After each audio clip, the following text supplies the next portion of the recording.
Many countries are not paying what they should. And frankly, many countries owe us a tremendous amount of money for many years back. President Trump has long complained that the U.S. is spending too much money and carrying too much of the burden for the other members of the NATO military alliance.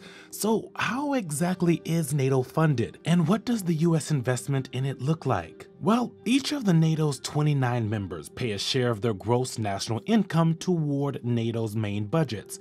All told, NATO estimates that will add up to about $2.6 billion in 2018. The US will pay 22% of that, or $570 million.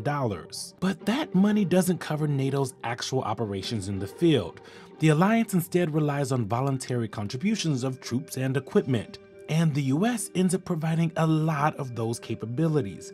NATO has an admitted over-reliance on the US. And the US does not rely on NATO operations alone to protect its strategic interests in Europe.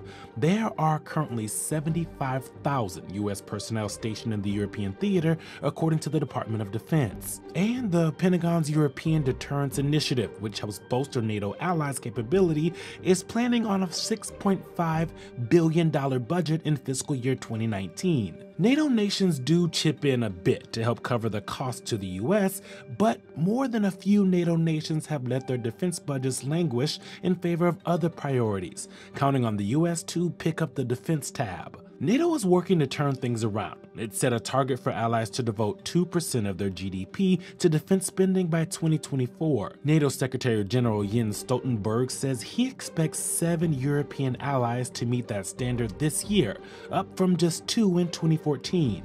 But even that 2% target doesn't accurately predict how much a nation can contribute to the alliance. Focusing just on spending can obscure other strengths and weaknesses in a country's military force. As things stand right now, NATO relies heavily on the support and contributions of the US. The alliance could find itself severely weakened if Trump keeps pushing for less US involvement.